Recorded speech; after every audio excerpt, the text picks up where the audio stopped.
First things first, could you please introduce yourself? Tell us about who you are, what you do here, and a little bit about your history. Yeah, so my name is Lee Lord. I'm the head brewer here at Narragansett, Providence. I come up with all the recipes here for all of our beers served on tap at the Providence location. Try to make the best beer in Rhode Island. Awesome. And how did you initially get into brewing beer? Like, how does that journey start? Oh gosh, it's a little bit of a roundabout journey for me. I was a theater nerd, and then I decided to kind of try and find a real profession. So I applied to nursing school, got in, but I got waitlisted. And in that time, I was like, oh, I'm gonna start home brewing. And I walked into a local brew pub, this was in Massachusetts, and asked if I could help, and they threw me a mop. My poor parents were like, what? Wait. I'm getting a real job. I'm going to mop the floors. I think they get it now. Yeah. So were you always like a fan of beer? No, I didn't like beer at all. I would drink a Budweiser or something at college parties, whatever, but it wasn't until I was about 25 and I tried a barley wine for the first time that the light bulb went off. It was like, oh, it doesn't have to be that shit my dad drinks that I steal out of the fridge.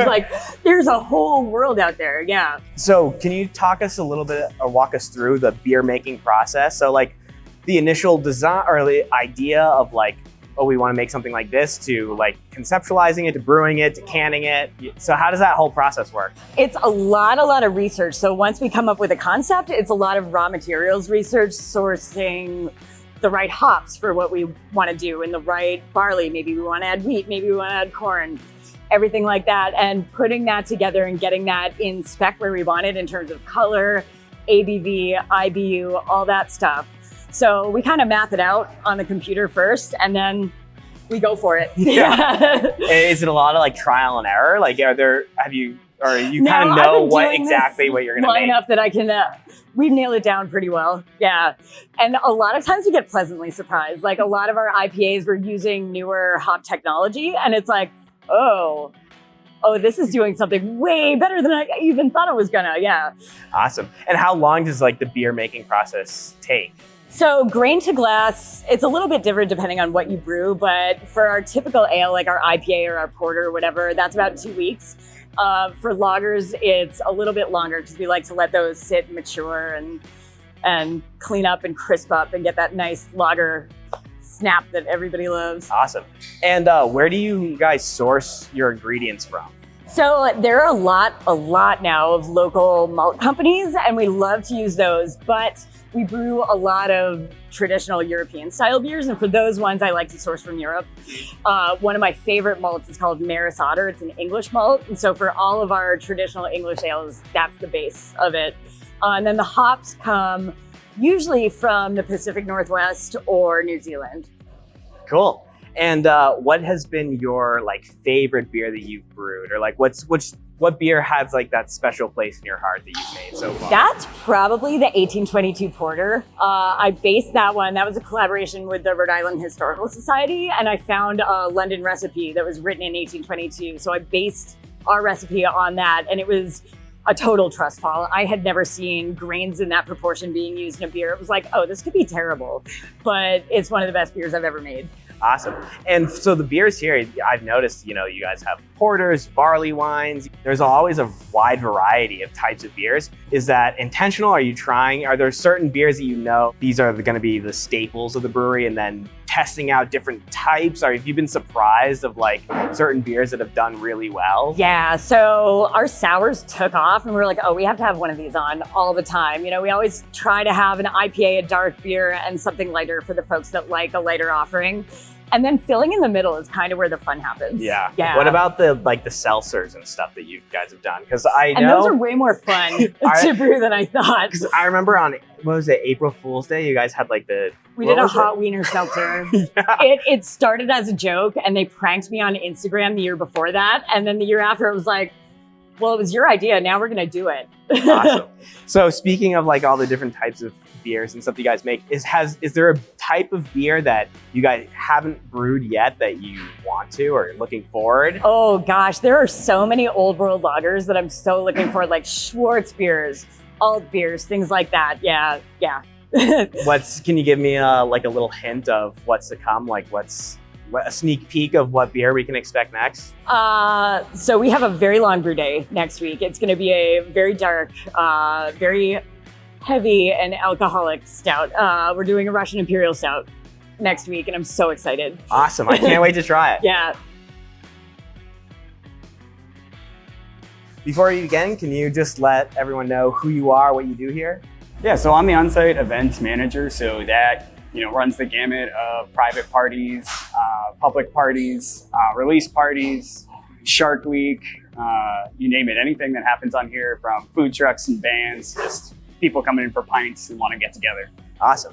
What kind of like special events or like private occasions can you guys cater here? Well, basically, it's a giant room, so anything that you can imagine, we can probably pull off. And from like corporate events where you've got presentations, you book out the space for that. But for the most part, you're looking at smaller gatherings, lots of birthdays, lots of celebrations, lots of dog birthdays. Dog birthdays are big ones? Yeah, you guys are very dog friendly. We're very dog friendly, and we've had, I think, 3 dog birthdays, a first birthday, a 5th birthday, and then I can't remember. But it's like baby showers, dog birthdays. We're like, all right, hey, bring them in. They're looking for beer. I love it. Awesome. And do you guys like cater the events, or do you let people bring in like their own food, or how does that kind of work out? Yeah, I mean, we have sort of a standard sort of bar menu, flatbreads and bites and things like that. But the guys back there are way more talented than that. So like we can take on anything now. So if someone's like, I have a special request, the guys are like, oh, we'll do Let's go. Yeah. So, nice. But we have a pretty fully extended catering menu now. We're actually going to add brunch to it too. So like one of the events we're working on now is an autocrat pancake breakfast. And so like we're just taking all of that menu and be like, you want brunch? We can do that. Sweet.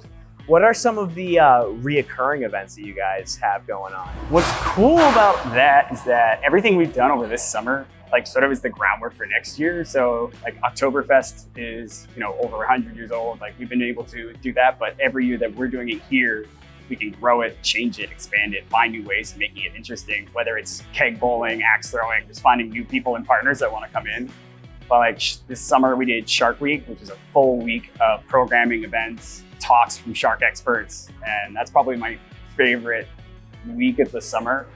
And probably my favorite like recurring event. Like every year we'll show Jaws. We'll like get the whole 9 yards out. What about like on a smaller scale, like just like a nightly sort of like? Oh yeah. Like the regular happenings, you've got trivia, you've got the Run Club, which comes in on Wednesdays, like 180 people when they're all here. They don't always all show up, but like they are a force to be reckoned with. They're amazing. So other recurring events, we working on like a special like hot dog night, and so like changing our whole menu over.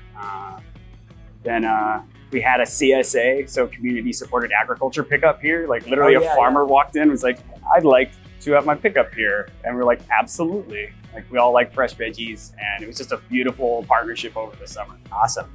What so far since you've been here has been like your favorite event, or the one that you're the most proud of? I mean, Shark Week was up there just because it was a full week of things. Like we're the Atlantic Shark Institute, we tagged a shark in Miami.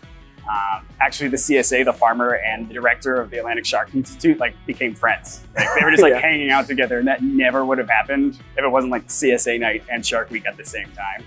And that's like my favorite like moment of Shark Week. It's like, oh, the farmer and the shark guy. Yeah, who would have guessed? Yeah, but, big friends. But we did this event on Dog Days of Summer where we adopted out over 35 dogs in one day. I ended up with one as well. You adopted a dog? Yeah, host dog event, brings home a puppy. Yeah. Nice. But what's That's cool, a good perk. Yeah.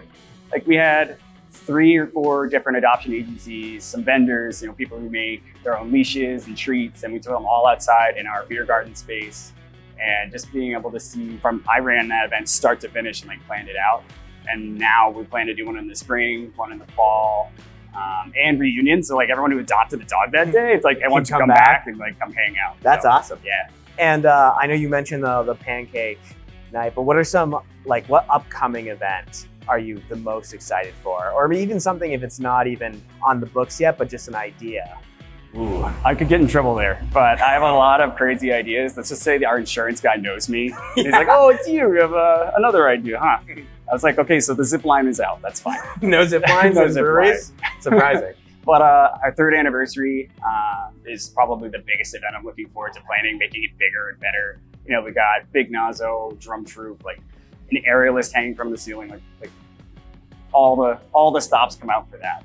That sounds fun. Where can people learn like when events are happening or reach out to like book their own private events? So I would say the best way is probably just to come in and have a conversation with somebody. You know, have a beer and be like, what's going on this week? What's happening? We try and update everything in-house, so there's signage and things, but obviously we live in the future. So, you know, there's the website has a full events calendar that's public facing. It's got the food trucks, the music, any special events. So yeah, I would say if you can't find it online, just come in and have a beer. Awesome. Well, thank you very much for speaking to me. Is there anything else you wanted to share about events here? Only that we have a lot of crazy ideas and it's only going to get bigger and better. Some of the things I can't talk about because if I put it on the record, maybe it won't happen. But let's just say I have ambitions for taking over more of the street, doing stuff in the park, just like anything and everything. My goal is that there's always something going on here. There's always something you wouldn't necessarily know, even if you didn't look at the website, just came in like, oh, it's a 7-piece brass band doing covers of Britney Spears. You never know. Yeah. Awesome. Yeah. Well, thank you very Yeah, much. man.